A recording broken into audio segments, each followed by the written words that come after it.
Sejam todos bem-vindos e bem-vindas. Eu me chamo Maiara Macedo Melo, sou presidente do Congresso Online Nacional de Ciências de Saúde, CONCS, quarta edição, em meu nome e em nome do Francisco Lucas de Lima Fontes, que é presidente da Comissão Científica do referido evento. Desejamos boas-vindas a todos vocês. O CONCS, está em sua quarta edição. Este ano está sob o tema central Interdisciplinaridade na abordagem de doenças crônicas, e um evento que vem a reafirmar o seu compromisso com a integração de diversas áreas do conhecimento em prol da saúde da população. Este evento é o nono evento promovido pela Literacia Científica de Toricus, que vem, com o tempo, se consolidando na promoção de eventos científicos online, ancorando-se nos valores de responsabilidade, do respeito, da criteriosidade, da ética, do compromisso e do profissionalismo para com os participantes de seus eventos. O objetivo primordial do CONCS, nesta edição, é promover essa interdisciplinaridade como abordagem essencial na compreensão, prevenção e tratamento das cronicidades.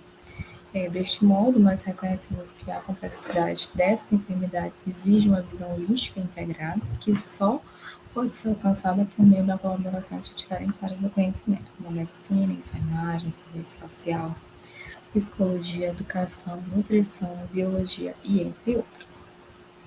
Hoje, nós vamos contar com um mini curso intitulado Raça enquanto Determinante Social em Saúde, este que será ministrado por Sara Joana Serra Ribeiro.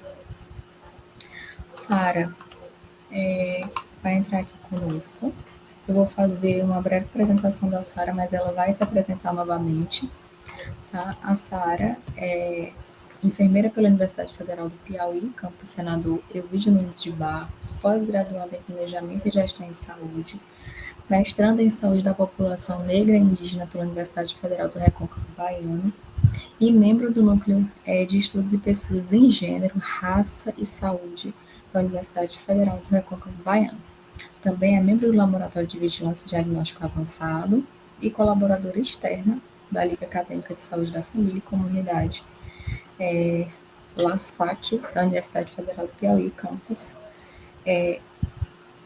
Euvídio Nunes de Barros. Sarinha, boa tarde, seja muito bem-vinda. Antes de tudo, a gente quer externar aqui a nossa gratidão e o nosso orgulho em ter você aqui conosco, você que já participou de outros eventos promovidos pela Literacia e que, por conta do seu talento, sua luz, você se destacou, né?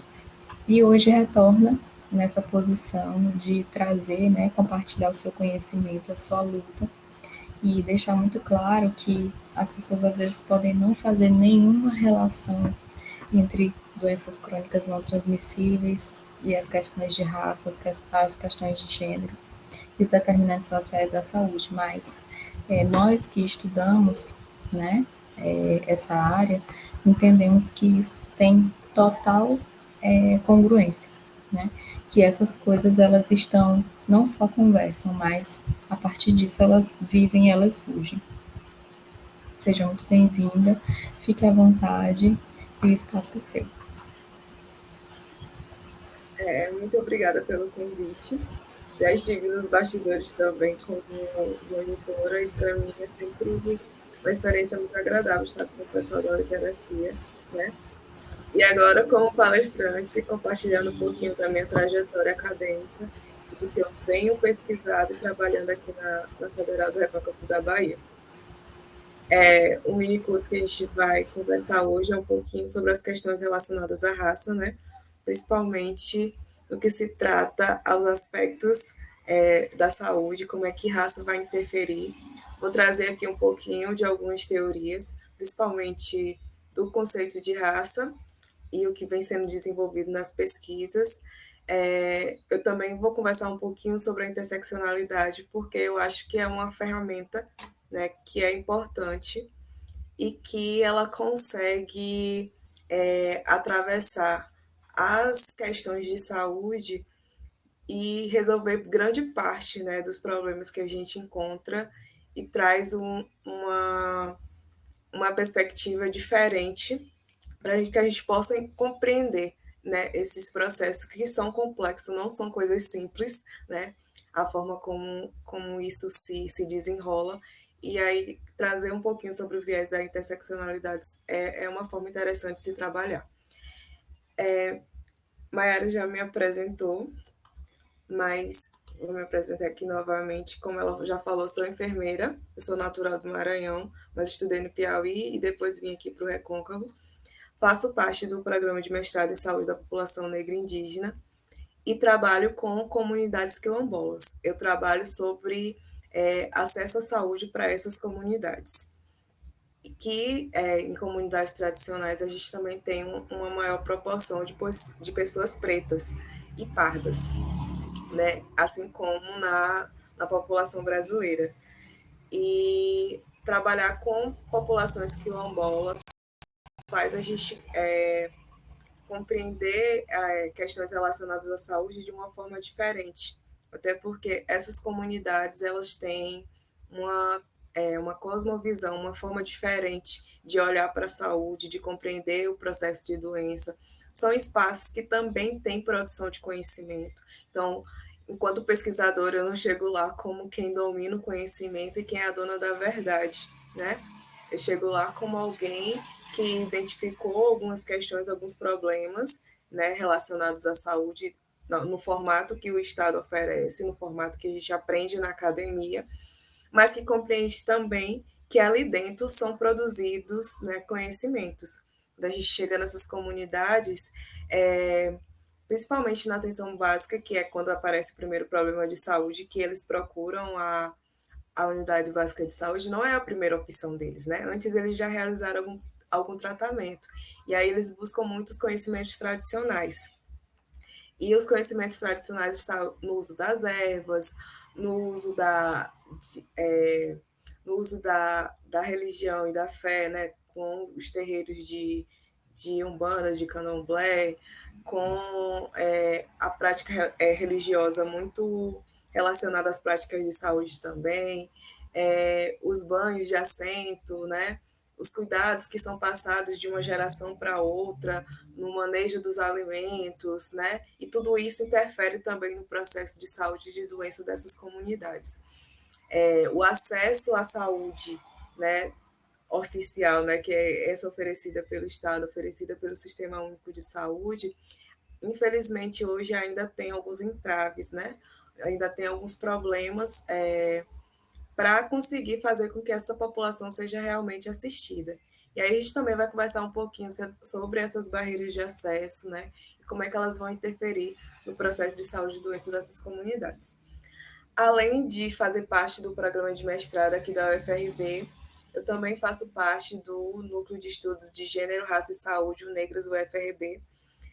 O Negras, enquanto grupo de pesquisa, é também a mãe do programa de mestrado, né? As professoras que fazem parte, que coordenam o núcleo de pesquisa, foi dali que surgiu, né, o programa de mestrado. Ele também tem um núcleo em Salvador, né? Pessoas que eram pesquisadoras aqui foram para lá também. Então, a gente trabalha muito nessa perspectiva das questões relacionadas à raça e a gênero e como que esses fatores vão influenciar no processo de saúde e doença desses indivíduos. É um espaço também de aquilombamento dentro da universidade, aquilombamento no sentido de acolhimento para os estudantes pretos e indígenas da universidade, né? Um local de construção e construção no coletivo. A gente conversa muito de que nada se constrói sozinho, somos um, mas não somos sós. Então, é justamente esse espaço de resistência, né? Que é um movimento que a gente precisa fortalecer enquanto indivíduos negros na construção de políticas públicas.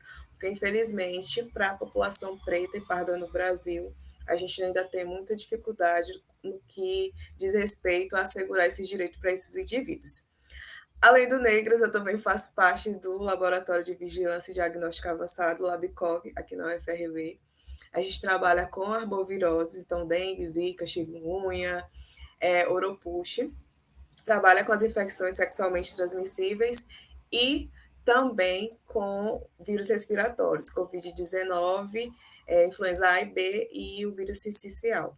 a gente está em processo de implantação de um projeto sobre os efeitos da Covid longa na população negra, aqui em Santo Antônio de Jesus, está em processo de implantação, para conseguir compreender como foi que essas sequelas, essas consequências da Covid-19 influenciaram na saúde da população negra. A Covid-19, enquanto crise sanitária, ela trouxe aí diferentes problemas e acabou evidenciando ainda mais as fragilidades do nosso sistema de saúde. E quando a gente está em momentos de crise, né, são essas populações mais vulnerabilizadas, essas populações que corriqueiramente sofrem com racismo, que são as mais atingidas. E não foi diferente com a Covid-19, tanto no sentido dos aspectos sociais, quanto nas questões de saúde mesmo, né? Até porque uma coisa não está distante da outra, né? Os aspectos sociais eles estão intrinsecamente relacionados às questões relacionadas à saúde. Eu também faço parte do grupo de estudos pretos, o GEP. É um outro ambiente de aquilombamento que a gente discute essas questões relacionadas à raça, relacionada às relações étnico-raciais, não só na área da saúde, o que fortalece aí até mesmo para fundamentar melhor essas discussões, e aí me traz um arcabouço para as minhas discussões quando eu vou para a minha área mesmo, que é a área da saúde. E aí eu já comecei falando um pouquinho sobre raça, mas eu trago aqui o conceito de raça através do autor Munanga, né? E aí ele fala sobre que quando a gente vai falar sobre raça, a gente não pode se desvincular do local, né, em que a gente está falando sobre raça e nem se desvincular do tempo. Porque quando a gente fala de raça, dependendo do local de onde a gente está falando e dependendo do tempo de que a gente esteja conversando, a gente vai ter algumas variações de como essas discussões elas vão acontecer e como que a sociedade vai compreender o que é raça. Por exemplo, aqui no Brasil, raça, a gente define a raça de um indivíduo de acordo com questões fenotípicas. Então, eu vou para os traços desse indivíduo. Se é uma pessoa que tem o cabelo crespo, se é uma pessoa que tem lábios carnudos, se o nariz não é aquele nariz afilado que é mais associado às populações caucasianas, às pessoas brancas. Então, aqui no Brasil, raça está intrinsecamente relacionado a questões fenotípicas. Quando eu vou para os Estados Unidos, quando eu vou discutir raça, se eu tiver até uma terceira geração anterior, um indivíduo que é negro, eu já sou considerado uma pessoa desse grupo. Então, eu tenho essas variações de um local para o outro. E aí a gente compreende que aqui no Brasil, a gente passou pelo processo, né, de escravização, vieram países da Europa que tiveram dominação sobre as populações que moravam em África e trouxeram para o Brasil, e aí nesse processo de formação, né, do nosso país, a gente também tem o estabelecimento de relações de poder. E quando a gente fala de raça, a gente também está falando de relações de poder, né? E essa classificação da humanidade, de acordo com traços fenotípicos, ela começa ali com teorias desenvolvidas pelo francês François Bernier em 1684, que ele já fazia essa associação com traços fenotípicos para estabelecer, para agrupar a humanidade, né, para classificar essa humanidade de acordo com a raça. E aí tem uma problemática em eu classificar essa diversidade humana de acordo com a raça desse indivíduo. Porque quando eu faço essa classificação da diversidade humana, como eu falei anteriormente, eu estou fazendo essa segregação de indivíduos onde eu posso ter um grupo que vai ter poder sobre o outro grupo, que foi o que aconteceu aqui no Brasil, né? Eu tive uma população branca que exerceu um papel de dominação sobre indivíduos pretos, sobre indivíduos indígenas. E essas segregações, essa dominação, essa relação de poder tem consequências até os dias atuais, né? Porque nós somos a maioria da população brasileira, nós indivíduos pretos e pardos, mas infelizmente, quando a gente fala de força, de poder, a gente tem indivíduos brancos, né? São eles que ocupam esse local de poder, esse local de dominação, e que traz influências e consequências diretamente na vida desses indivíduos que estão ali numa posição de dominados, né? Não só na área da saúde, mas também na educação, na economia, né? Na forma como a nossa sociedade brasileira ela se organiza. Além disso, quando a gente fala dessas dominações, é importante também o fortalecimento e a representação, né, de pessoas pretas nesses espaços. Sara, qualquer pessoa preta nesses espaços? Não, porque nem todo indivíduo preto tem esse conhecimento, esse letramento racial, esse posicionamento, esse movimento de articulação e de resistência. Então, não adianta eu ter apenas indivíduos pretos nesses locais. Eu preciso de indivíduos que tenham esse letramento racial, que compreendam a sua posição social, que possa significar realmente um papel de resistência aí nesses espaços para quebrar, né, com esse sistema de dominação. E aí, quando eu falo de raça, eu não devo ter nessas discussões apenas pessoas pretas, né? A construção de uma sociedade antirracista, ela precisa também do posicionamento e da participação de indivíduos brancos aliados. E o que é essa diferença de indivíduos brancos aliados? Quando eu falo de indivíduos brancos aliados, são aqueles indivíduos que compreendem seu local de privilégio e que a partir desse momento de compreensão do seu local de privilégio, não se esquivem, né? Que ao invés de saírem da luta, eles usam esse privilégio como uma forma de construir novas estratégias, né, para quebrar mesmo com a forma como o racismo se operacionaliza. Infelizmente, é uma dificuldade muito grande, né, de ter indivíduos brancos que sejam aliados nessas discussões, principalmente porque é um local de desconforto, né? Reconhecer a branquitude é um local de desconforto. Tem o livro O Pacto da Branquitude, de Cida Bento, que é um livro muito interessante para compreender esse local da branquitude nessas discussões, principalmente porque traz dados recentes, então dá para você ter uma compreensão melhor, né, da realidade. Apesar de, quando você lê textos mais antigos e vem para uma literatura mais recente, você percebe que muita coisa ainda persiste, né? A gente ainda está aí numa caminhada que talvez dure um pouquinho mais de tempo, mas que tem avanços, né? A gente não pode negar, mas que a gente ainda precisa galgar ainda mais coisas, né? Conseguir desarticular algumas coisas, como o racismo acaba funcionando. Além disso, existem algumas formas como o racismo ele vai se operacionalizar.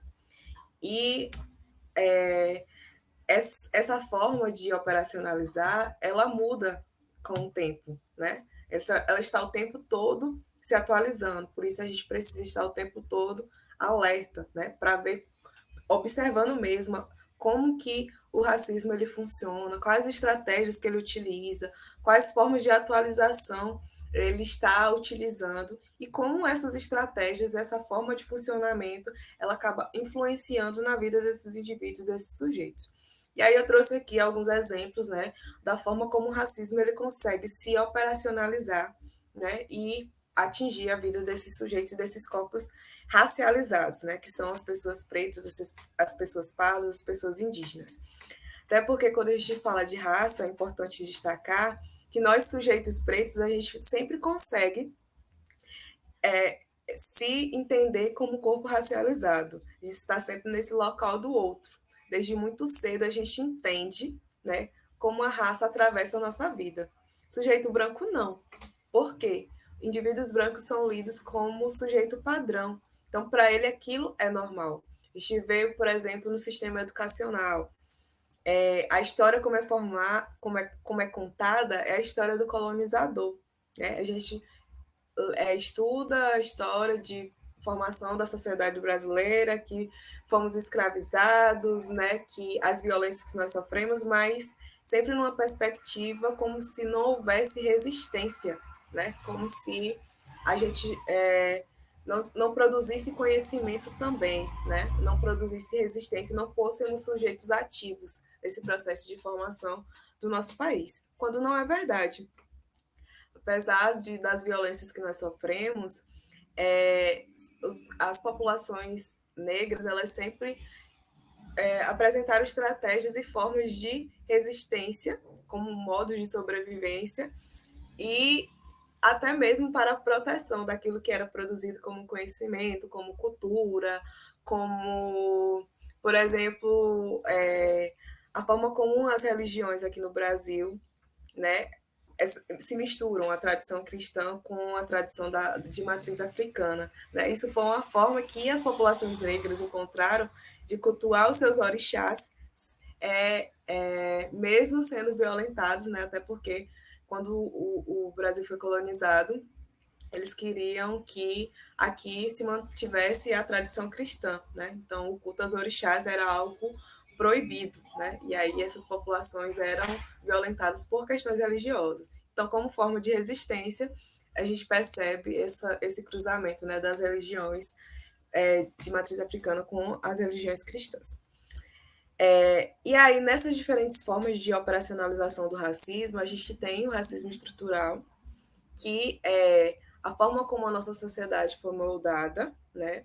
A estrutura da nossa sociedade é uma estrutura racista, e aí essa estrutura perpetua consequências até os dias atuais na forma como são moldadas as instituições, por exemplo. E aí a gente traz o racismo institucional. Esse racismo institucional a gente compreende não como aquele produzido pelo indivíduo, né? É a forma como as instituições elas acabam repetindo, né? Elas acabam reproduzindo o racismo nas suas ações, na forma como elas são estruturadas. Por exemplo, nas grandes empresas, quem que ocupa os cargos de gestão? Né? Quais pessoas estão nesses espaços? Na produção de legislações aqui no Brasil, que pessoas que ocupam esses espaços da construção de políticas, né? E aí é importante falar dessa construção de políticas, porque não é só construir as políticas públicas para a nossa população, até porque ela atinge diretamente quem está lá na ponta. E quem está lá na ponta, a maior proporção, são as populações negras. E muitas vezes as nossas demandas não são atendidas, né, pela ausência mesmo de compreensão dessas realidades. Então, o racismo institucional ele perpassa muito nisso, né, na forma como as instituições acabam reproduzindo, né, o racismo nas suas ações, nas suas estruturas, nas suas atividades. A gente também tem o racismo ambiental.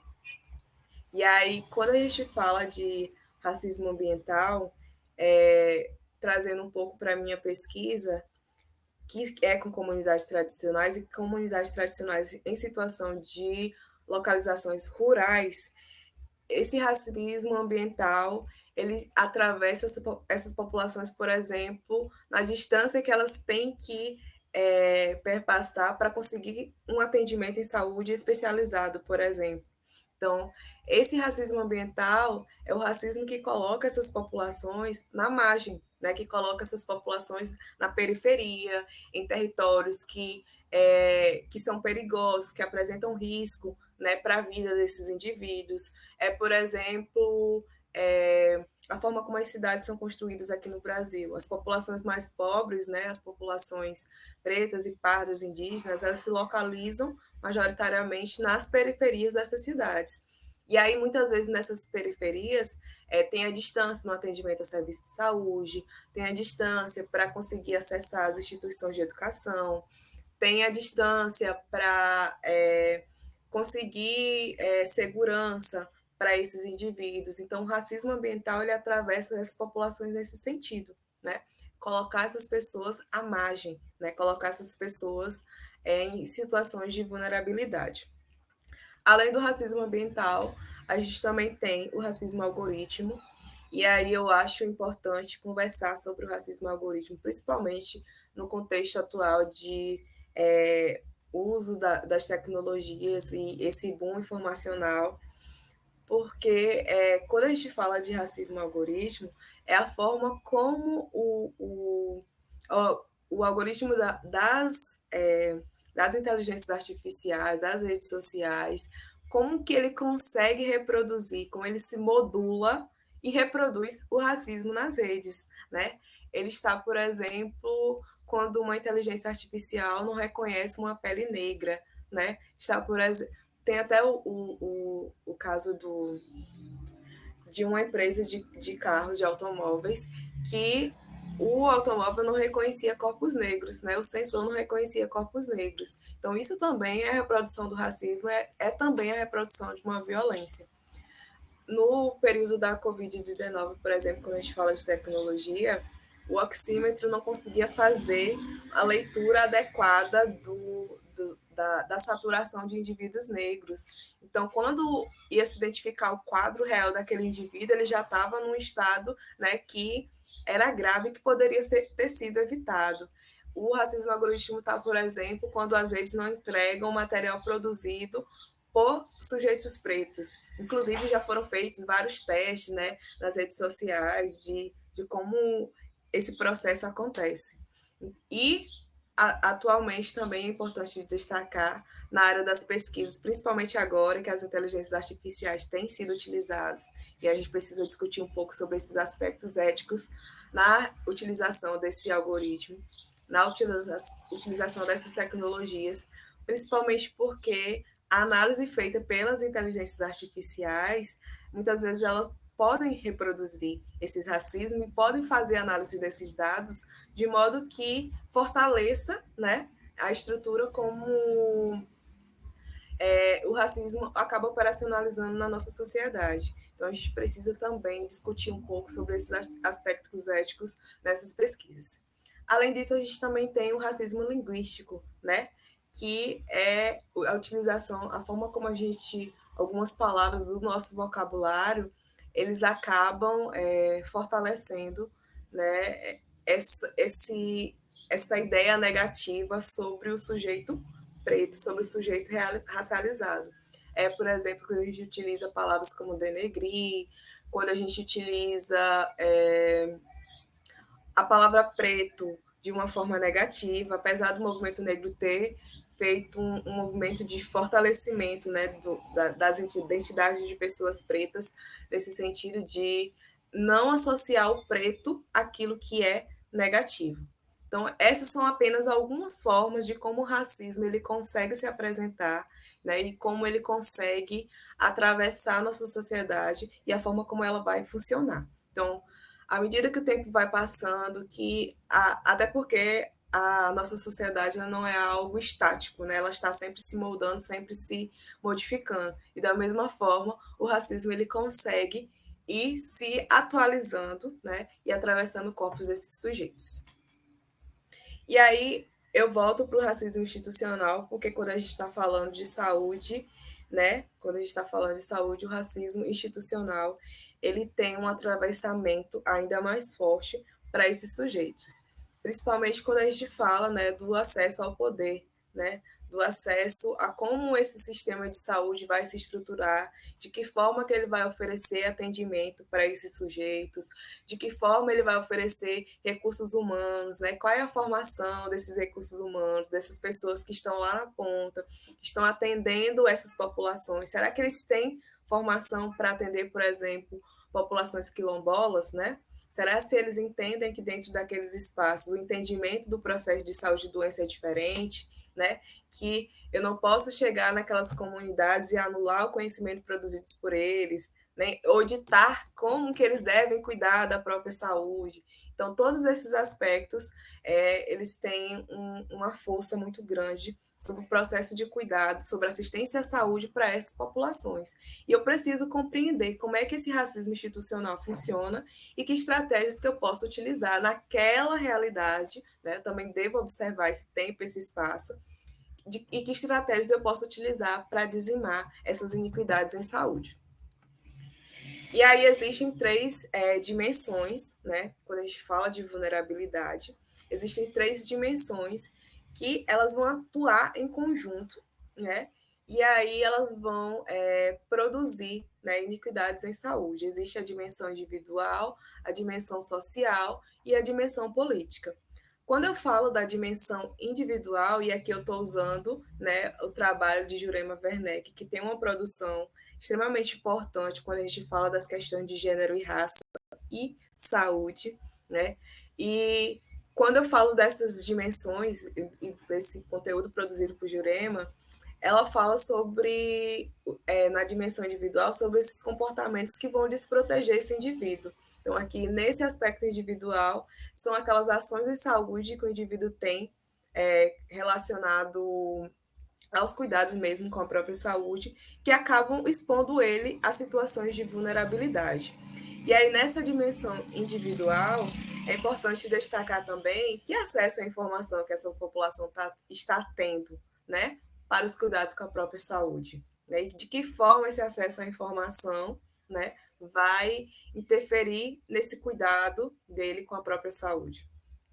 A gente teve no período, por exemplo, da pandemia da Covid-19, os grupos de Telegram, os grupos de WhatsApp, que veiculavam informações, né? E acabavam atingindo essas populações que são mais vulneráveis e elas acreditavam naquelas fake news, né? Então, esse acesso à informação, será que essa informação que esse indivíduo está recebendo é uma informação verídica, é uma informação real que vai auxiliar ele nesse processo de cuidado? Ou será que ele está sendo exposto às fake news, às informações que expõem eles ainda mais a situações de risco?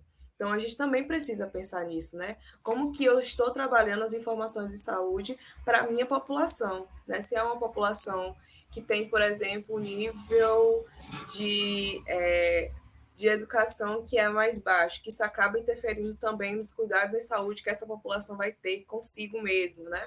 Será se a estratégia que eu estou utilizando naquela comunidade é a estratégia adequada? Será se eu estou realmente atingindo o meu público? Será se realmente está tendo efeito? Então, isso eu também preciso ter cuidado, até mesmo para que, quando eu for fazer as minhas ações de saúde, né, que eu possa conseguir sensibilizar a minha população, interferir nesses comportamentos de saúde e acabar possibilitando, né, a adesão a comportamentos que realmente vão proteger essa população. Além disso, existem também a dimensão social, que aí vai entrar as condições políticas, sociais e culturais daquele grupo, né? Como que esses fatores juntos vão conseguir interferir no processo de saúde e doença dessas comunidades.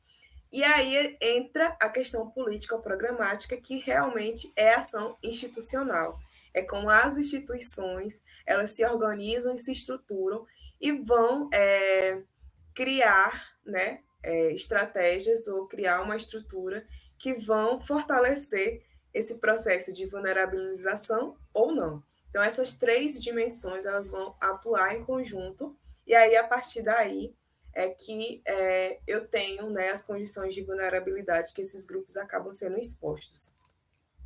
E aí, sobre o viés da interseccionalidade, né, para a gente discutir um pouco sobre essas questões relacionadas à saúde, a gente tem essa teoria que ela veio, né, dos Estados Unidos, através de Kimberly Crenshaw.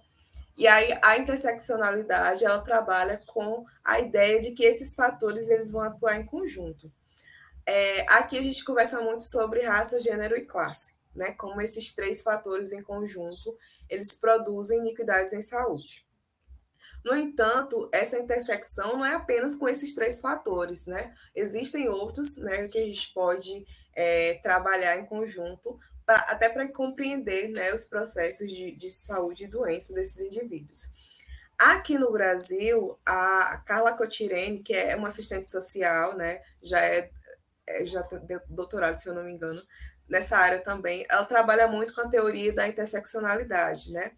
Tem um livro da coleção de Feminismos Plurais, né, com a Cotirene, e ela faz essa abordagem, né, da interseccionalidade em diferentes campos. E ela essa teoria é utilizada mesmo como uma ferramenta analítica, como se fosse o meu óculos, né? Através desse óculos que eu vou visualizar aquela problemática que eu estou estudando.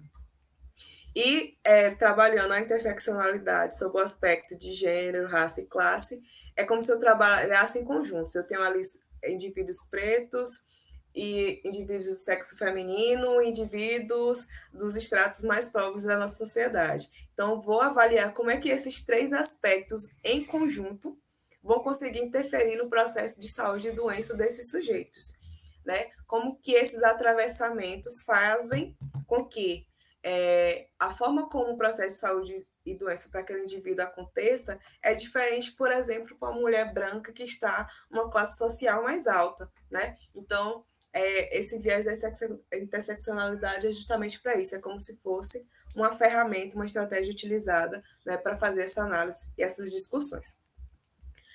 Quando a gente fala também dessas discussões de interseccionalidade, eu gosto muito dessa pirâmide, porque ela apresenta a mulher preta como a base da nossa sociedade, né? E Angela Davis até fala que quando a mulher preta se movimenta, toda uma sociedade se movimenta com ela. E é justamente isso. Se nós, mulheres pretas, somos a base da sociedade, qualquer movimentação ali naquela base, né, eu trago consequências para a nossa sociedade. E aí, essa pirâmide, a forma como ela se estrutura, que ela coloca a mulher negra ali como a base dessa sociedade, ela diz muito sobre as violências que esses corpos de mulheres pretas sofrem, né? Muitas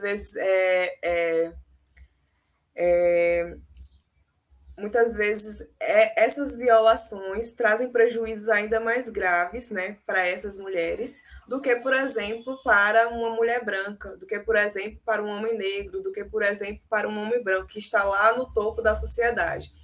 Essa pirâmide me diz o quê? Que a mulher negra ela está numa posição, né, quando a gente fala de violências, ela está numa posição que a coloca desprotegida muito mais do que um homem negro, porque ele ainda assim é preto, mas ele é homem. Entra aí a questão do gênero. Acima desse homem preto está a mulher branca, porque apesar dela ser uma mulher branca, aliás, apesar dela ser uma mulher, ela é um corpo branco, né? E na nossa sociedade, infelizmente, né, os sujeitos brancos eles têm uma relação de poder que é uma relação de dominação. E aí no topo dessa pirâmide está quem? Os homens brancos, que são justamente esses indivíduos, né, que são tidos como padrão. E aqui eu coloco ainda a questão da sexualidade, né? Homens brancos, héteros, né, são eles que ditam as regras da nossa sociedade e que acabam aí perpassando também as violências que quem está lá na base vai acabar sofrendo. E aí, aplicando um pouco dessa interseccionalidade em alguns campos, eu trago aqui, por exemplo, recentemente nas Olimpíadas a gente teve, né, aí a participação ativa de mulheres pretas no esporte, né? E essa visão da interseccionalidade a gente consegue aplicar no sentido, por exemplo, que nesses esportes de rendimento, de alto rendimento, né, a gente precisa de investimento. E esse investimento quer dizer dinheiro. Se as populações pretas estão ali, né, nos estratos mais baixos de nossa sociedade, nos estratos econômicos mais baixos, são as populações que não têm, por exemplo, acesso, né, a esportes como, por exemplo, natação, esportes que são mais elitizados, como, por exemplo, a canoagem. Então, essas questões sociais, né, elas vão interferir também nos resultados que tem lá na ponta, né? E quando a gente tem esses sujeitos pretos tendo destaque, né? O destaque que eles apresentam não é a regra, é a exceção. E ainda assim são corpos violentados dentro desses locais. Porque, por exemplo, se você tem um alto rendimento nesses esportes, está tendo efetividade, o local que você ocupa, ali as pessoas elogiam, né? Mas na primeira falha que esse corpo preto apresenta, né? É como se ele perdesse tudo aquilo que ele produziu, né? Toda aquela trajetória que esse sujeito preto tem. A gente percebe isso também no futebol, né? As violências que esses sujeitos sofrem, né? Quando estão, por exemplo, jogadores brasileiros pretos que vão jogar o futebol da Europa. Quando está conseguindo trazer rendimento para o time, ótimo, perfeito. Mas quando chega alguma falha, algum problema, eles recebem, né? Eles são atravessados pelo racismo dentro desses espaços. Então, esses aspectos, eles atravessam esses corpos justamente nesse sentido. E aí existem também algumas desigualdades sociais que é importante a gente conversar sobre, né? Principalmente quando a gente está falando das populações pretas, pardas indígenas aqui no Brasil. Quando a gente fala do mercado de trabalho, né, e da distribuição de renda, a população preta é a que tem a renda mais baixa, né? E quando a gente fala da concentração de riqueza, está mesmo entre essas populações, né, que são na população branca. Isso produz efeitos também. Se eu tenho uma renda baixa, eu não consigo ter acesso a uma qualidade de vida. E essa qualidade de vida vai interferir também na minha saúde. Quando eu falo também das condições de moradia e de patrimônio, a população branca é a que detém a terra aqui no Brasil. Então, a população preta um percentual muito menor no que diz respeito a ter terra, né? E aí, essas questões relacionadas à moradia, por exemplo, a casa própria, nas comunidades tradicionais existem os conflitos territoriais e como eles têm uma relação com a terra que é diferente daquilo que a gente entende enquanto sociedade ocidental capitalista, também tem interferência nas questões relacionadas à saúde. Por exemplo, populações indígenas que estão em contexto de retomada, né? Que é quando eles estão no espaço, que estão em conflito direto com os donos de terras, né? E as violências que eles sofrem para conseguir se manter naqueles espaços, no território que também é deles. Aliás, no território que é deles. Essas violações dos direitos dessas pessoas, elas também produzem, né? Também produzem iniquidades em saúde, também produzem efeitos na saúde mental dessas populações, produzem efeitos na saúde física também, porque são sujeitos expostos a altos índices de estresse, e o estresse também produz problemas de saúde nos corpos dessas pessoas. Também temos as questões relacionadas à violência. A gente vê muito nos noticiários as violências contra as populações pretas, contra as populações periféricas, né? E essas violações desse direito dessas pessoas, elas também produzem, né, iniquidades em saúde. A população preta, por exemplo, é uma população que não tem direito a vivenciar o luto, né? Quando é vinculado, por exemplo, numa reportagem que um sujeito preto foi morto pela polícia, né? A primeira coisa que acontece é procurar uma forma de justificar por que a polícia matou aquele sujeito, né?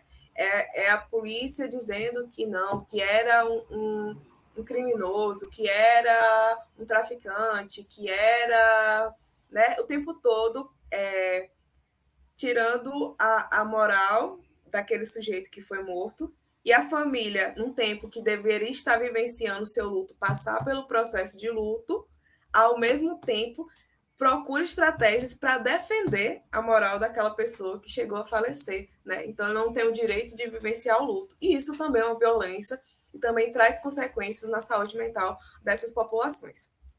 Além desse sentimento, né, de estar sempre em risco, né? A população preta é uma população que vai no supermercado, tem que pensar na roupa que vai vestir, no modo como vai se comportar, não realizar movimentos bruscos, porque isso pode levantar qualquer suspeita e seu corpo pode ser violentado dentro desses espaços. Não só dentro desses espaços, como de outros, né?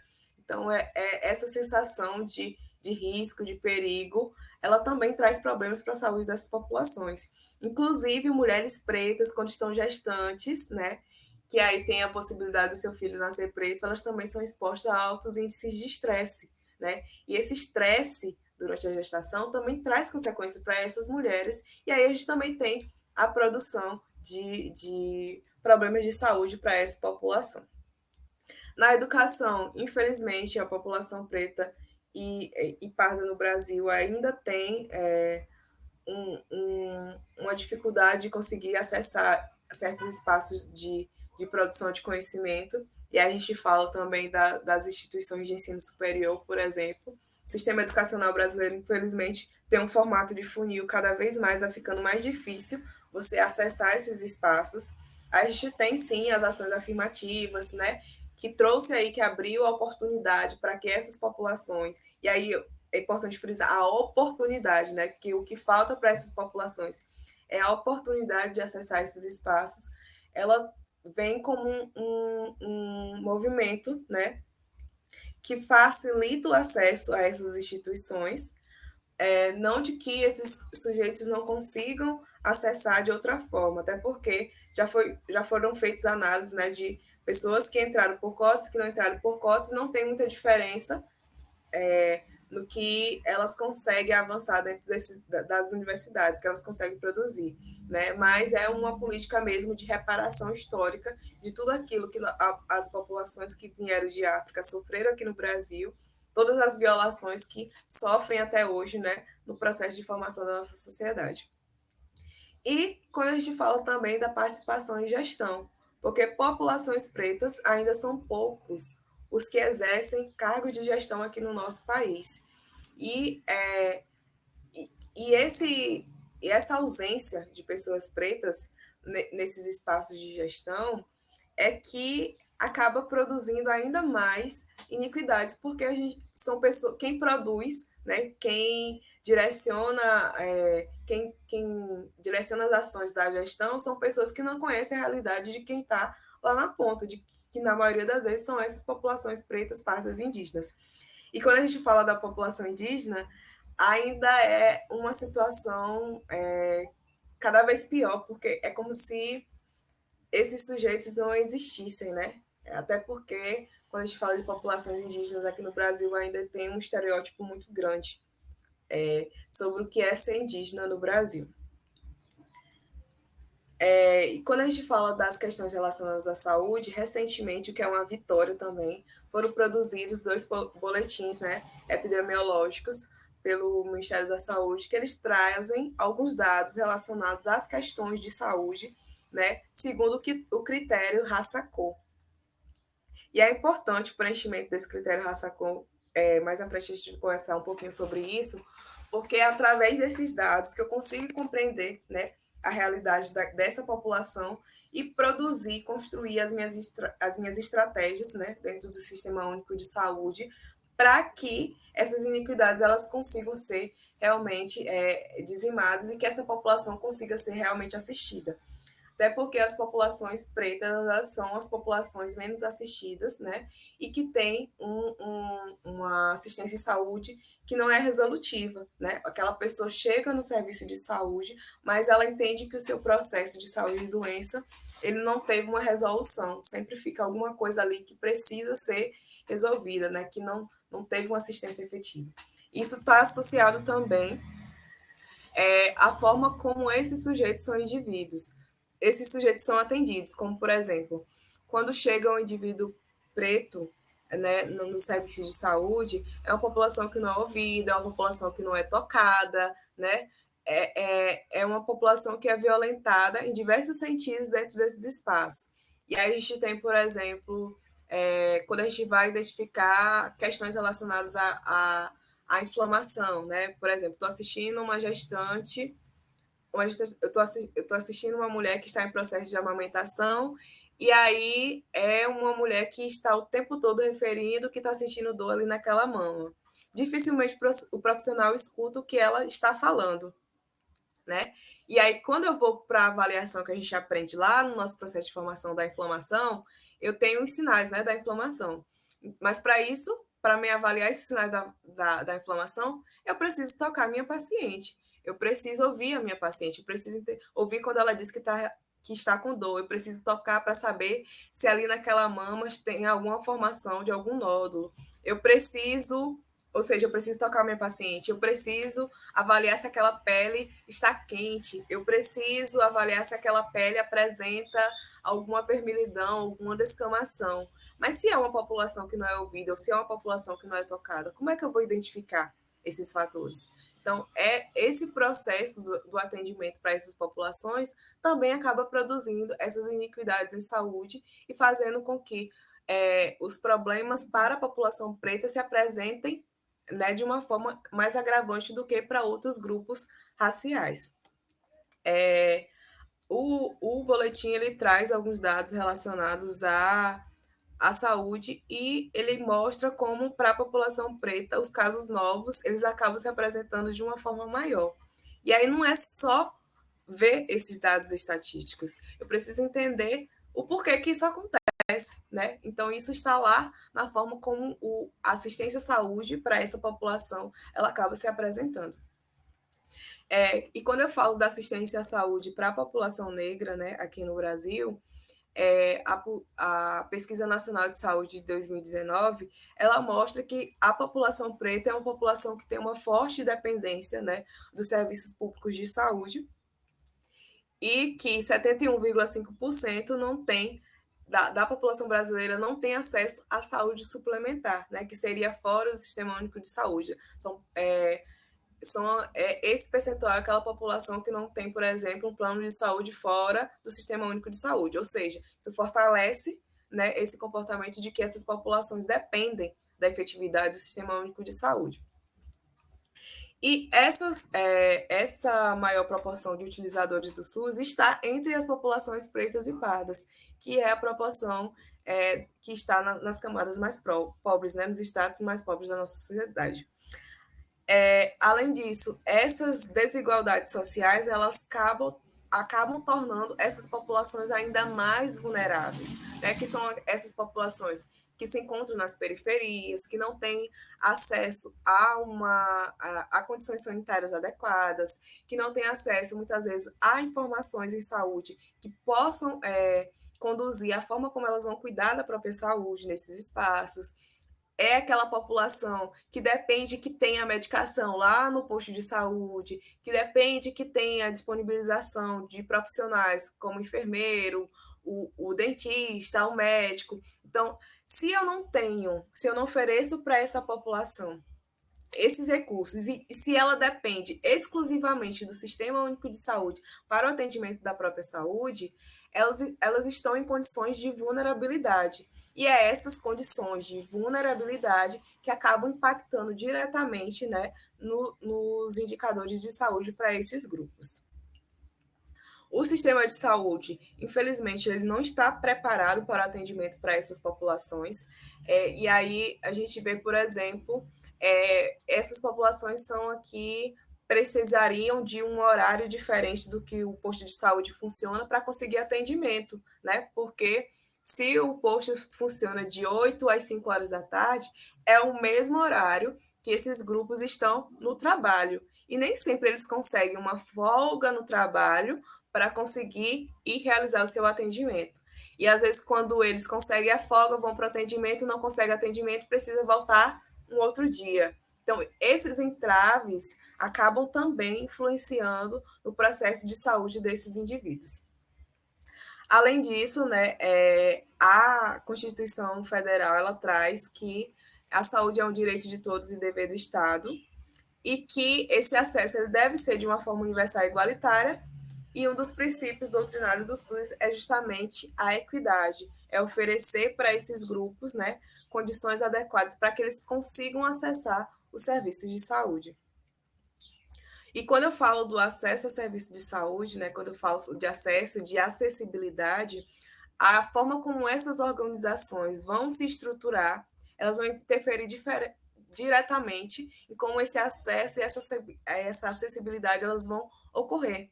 Lembra quando eu falei do racismo institucional, do racismo estrutural, da forma como as organizações, as instituições, elas se estabelecem, né? A estrutura que elas oferecem, os recursos humanos dentro dessas instituições. Então, a forma como tudo isso se estrutura, elas têm influência direta na acessibilidade à saúde, no acesso à saúde para esses sujeitos.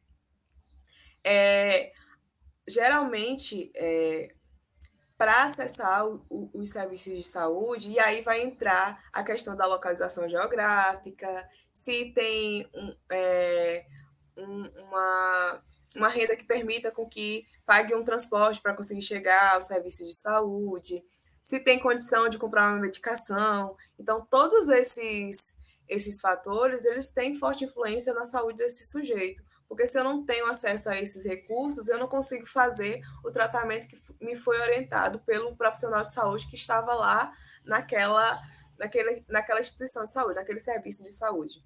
E aqui entra uma questão importante, principalmente quando a gente fala da atenção básica, por exemplo, no atendimento que os profissionais oferecem e o entendimento do território, né? Se eles entendem quais instituições estão dentro daquele território, né? Instituições religiosas, instituições de educação, né? Espaços que possam ser passados essas informações de saúde e a forma como eles traçam os tratamentos oferecidos para essa comunidade. Porque não adianta eu identificar um problema de saúde para aquela comunidade, traçar um plano, uma estratégia, indicar um tratamento, se aquela comunidade não vai conseguir acessar essas ações, se aquela comunidade não vai conseguir acessar e realizar esse tratamento.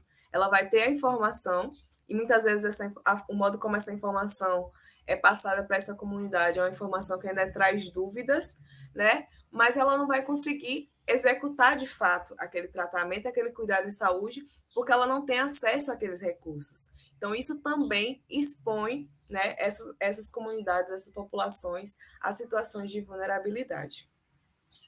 E aí existem caminhos que são possíveis, né, para que a gente consiga mudar essa realidade. Quando eu falo desses caminhos possíveis, a gente já tem uma portaria que é do ano de 2017 sobre o preenchimento do quesito raça-cor nos estabelecimentos de saúde. E aí é importante falar que esse preenchimento do quesito raça-cor, ele não deve ser feito de qualquer forma, de qualquer jeito, né?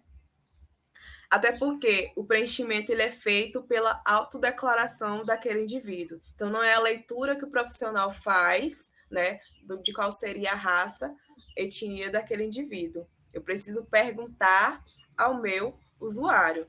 E essa pergunta ela deve ser entendida como qualquer outra, né, que eu tenha nos meus formulários de saúde. E por que tão importante preencher esse quesito raça-cor? Porque a partir desses dados, né, do quesito raça-cor, é que eu consigo compreender, né, a realidade, a situação, o contexto de saúde daquela localidade. Então, a partir dessas informações, desse preenchimento dos questionários, é que eu consigo trazer os meus dados, as minhas informações, e a partir daqueles dados, traçar as minhas estratégias, os meus planos, né, de cuidado para essas populações. Mas o que acontece muito é que os profissionais, eles mesmos fazem a leitura daquela população, e aí, por exemplo, preenche quase todo mundo como um pardo, né?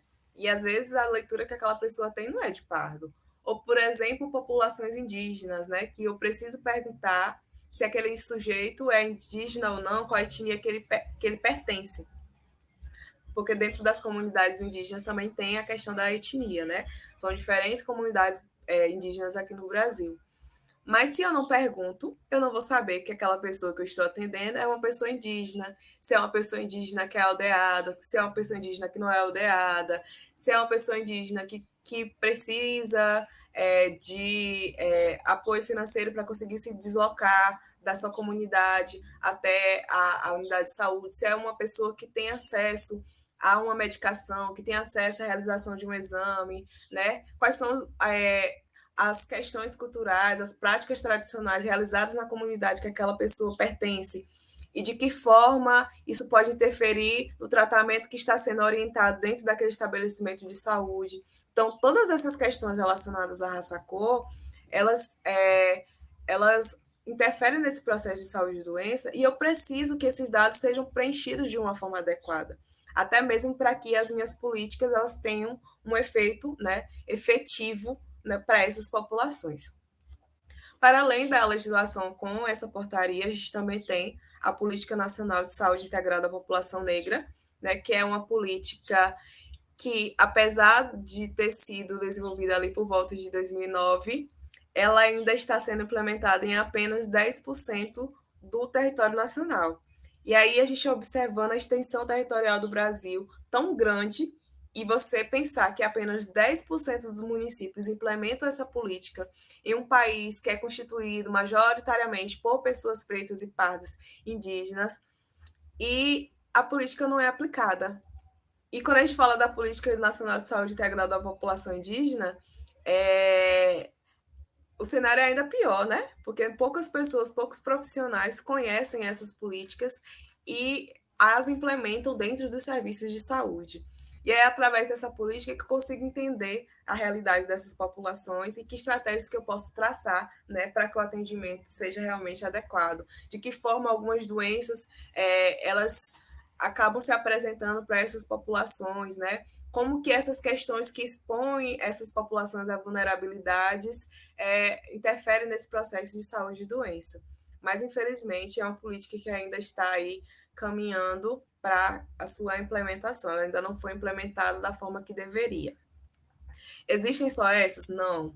Existem outras políticas voltadas para essas populações. Tem política, por exemplo, para as comunidades das florestas e das águas. Tem uma política agora que é de 2023 sobre a gestão territorial e ambiental. É importante também para essas comunidades, porque a relação que elas têm com o território é uma relação diferente de como nós conhecemos, né? Até mesmo na produção, por exemplo, de alimentos, para uma sociedade ocidental e capitalista, é a produção para ganhar, né? Nessas comunidades, não. É uma produção de subsistência. Eu vou produzir e vou colher aquilo que eu vou consumir, né? Não tem como objetivo primordial o lucro, né? O objetivo é se alimentar e o cuidado que eles têm com esses territórios é um cuidado mesmo de proteção ambiental. Então, da mesma forma que as comunidades quilombolas, as comunidades indígenas, elas protegem, né, o meio ambiente, nós devemos proteger essas comunidades, né, dos riscos das iniquidades em saúde que elas acabam sofrendo. E aí existem barreiras, né, na implementação dessas políticas, seja relacionadas a aspectos dos profissionais que estão dentro desse serviço, questões relacionadas ao ambiente, né, a estrutura que é oferecida para a execução dessas políticas, problemas relacionados também aos usuários. Então, tudo isso vão agir em conjunto, né, e impedir com que essa política seja realmente executada. E aí, quando a gente pensa em formas de dizimar essas barreiras, né, de romper com essas iniquidades, é um pacto que deve ser construído de forma coletiva, né? Seja com as gestões nas diferentes esferas, né, estadual, municipal, federal, a participação das comunidades nesses espaços de decisão, né, as lideranças das comunidades quilombolas, as lideranças das comunidades indígenas, né, a população que não seja quilombola, que não seja indígena, que não seja preta e parda, mas esse estabelecimento desse pacto coletivo na perspectiva de construção de uma sociedade antirracista e na produção de um sistema que proteja, que faça com que esse acesso à saúde ele seja realmente efetivo para essas populações. Aqui o meu contato, né, por e-mail, pelo Instagram, algumas referências que eu utilizei para a construção desse material. Existem outras, mas algumas que... Oi, Sarinha, voltamos, né? Primeiro, eu queria fazer um comentário assim até pessoal. Eu acho que você lembra do nosso primeiro evento que nós organizamos, que nós nos conhecemos desde então, e você falou que queria muito ser como uma das nossas palestrantes, né? Que é a Monique, que é uma professora aqui da Universidade Federal do Piauí, das Ciências Sociais. E quero dizer que não demorou muito para você chegar, né? A esse patamar, porque vendo você falar com tanta propriedade, claro que isso muito é atravessado pelas suas vivências, mas muitas pessoas negras, pretas, como eu, não são tão letradas como você, né? E isso não tem a ver com a cor da nossa pele, tem a ver com a nossa dedicação, né? Ao que nós nos propomos a ser e fazer. E assim, me vieram inúmeros questionamentos, né? Que a questão do racismo ela não deixa de estar em evidência no sentido negativo, né?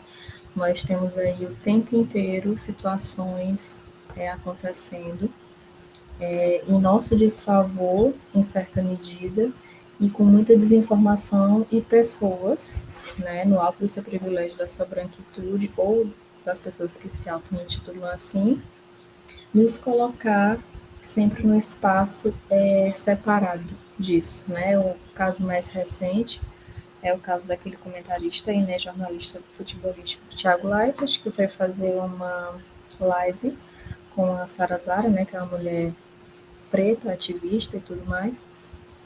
E quem assistiu a live percebeu que ele não conseguia deixar ela falar. Sempre queria colocar a situação em que eles estavam discutindo, que o Vini Júnior, né, jogador do Real Madrid, não ter ganho a bola de ouro, e colocar no nicho do futebol. Mas é como se o futebol fosse uma coisa separada de nós, né? E nós estamos nele, não tem como separar.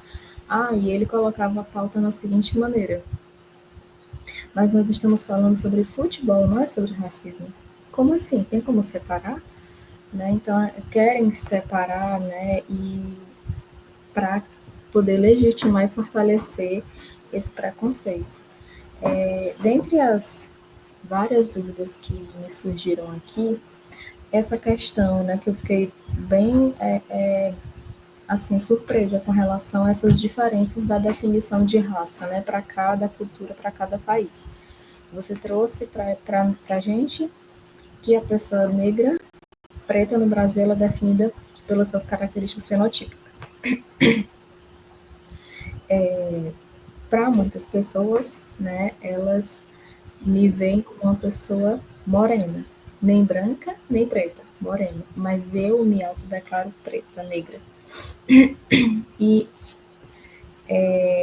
isso é algo, né, e aqui a pergunta, o fato da pessoa ser preta está mais ligado à sua autodeclaração ou às suas características fenotípicas? Como que isso, dentro do nosso grupo, é estabelecido assim de forma bem clara? Porque as pessoas às vezes podem ter essas dúvidas também, né? Uhum. Essa discussão de eu sou preta, eu sou parda, é um tema que tem até um livro dessa coleção de Feminismos Plurais que foi organizado pela Djamila Ribeiro, que é o que aborda questões relacionadas ao colorismo, né? Que é essas discussões de identidade aqui no Brasil, né? Quem é o sujeito pardo, quem é o sujeito preto, quem é o sujeito branco, quem é o sujeito asiático, né? Que aqui a gente adota a classificação do IBGE, né? Preto, pardo, indígena, branco, eu acho que é asiático, é amarelo. Amarelo. Amarelo. Enfim, isso. A gente utiliza essa classificação do IBGE. Aqui no Brasil, a gente vai pelos traços mesmo, os traços que esses indivíduos vão apresentar, né? Aquele indivíduo que tem um nariz que não é afilado, o cabelo preto, né? Mas no preenchimento do quesito raça-cor tem que ser aquilo que a pessoa se identifica. E aí, entre as questões de identidade aqui no Brasil, que ainda estão se fortalecendo, né? No sentido de eu me compreender enquanto sujeito.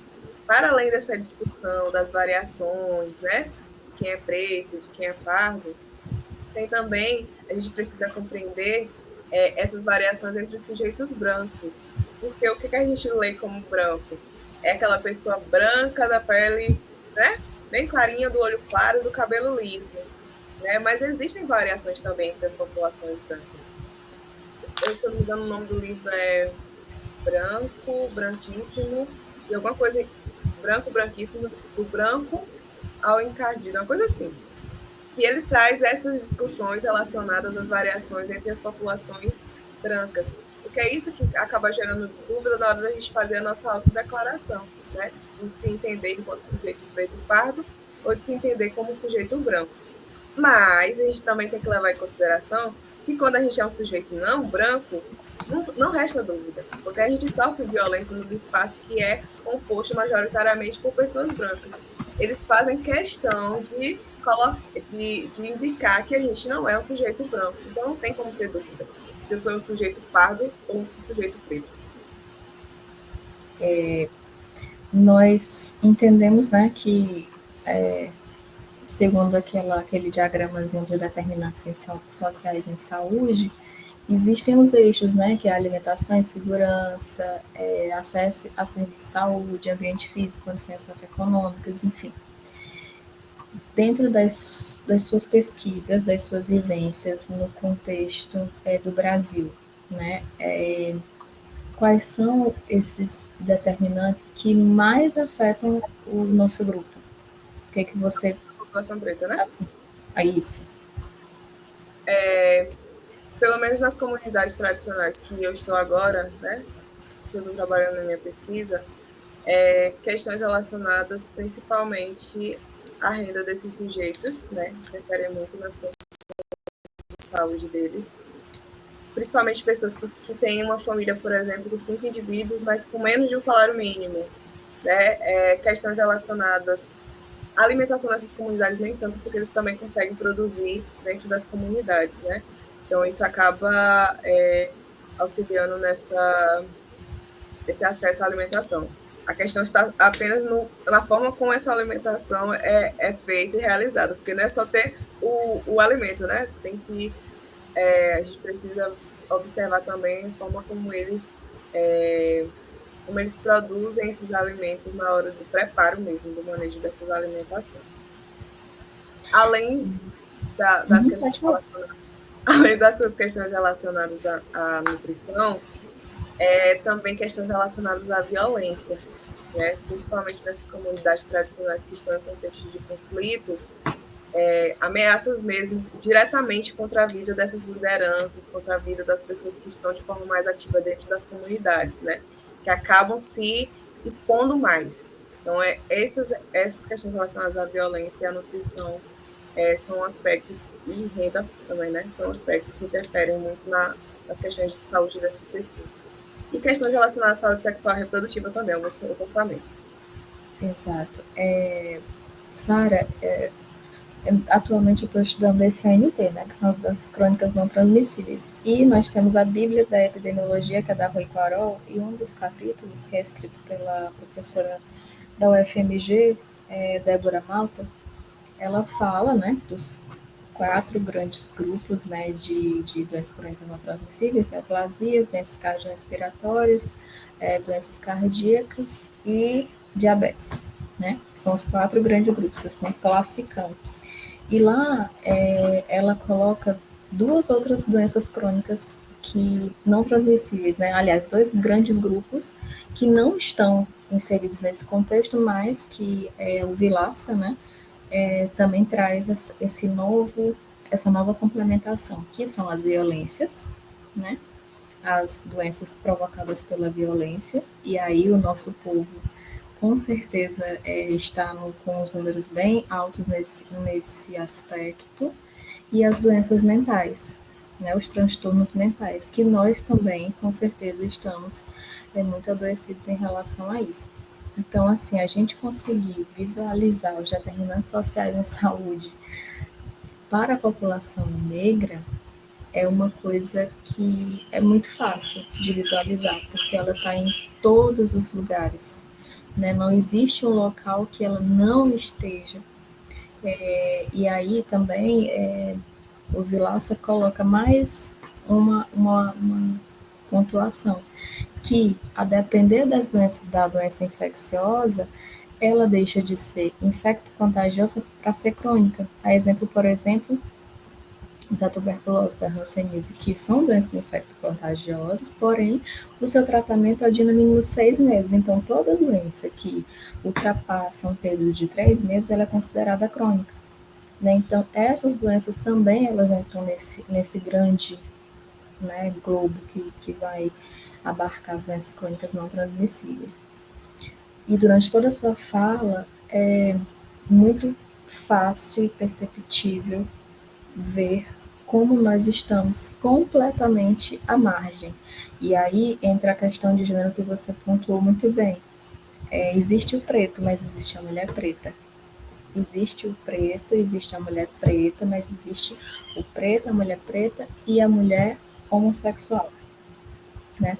Então, cada vez que você se coloca dentro de um grupo, você se afasta mais, né? Você não se afasta, a sociedade te afasta mais do meio de convivência, né? Então, essas discussões, elas são muito pertinentes e às vezes a gente acha que elas não acontecem, né? Eu acredito que o preto retinto, ele sofreu muito mais preconceito do que eu, né? Que me considero, né, uma pessoa preta, sou uma pessoa preta, mas de uma pele menos escura.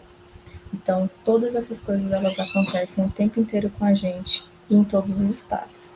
E aqui eu te lanço uma pergunta que você pode trazer tanto das suas vivências, das suas leituras, como também de reflexões próprias, né?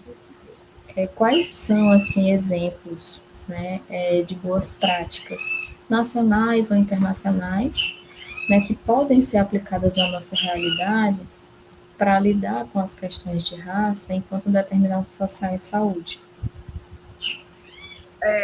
No atendimento em saúde, por exemplo, quando muda o horário do posto, que coloca aquele turno extra, né?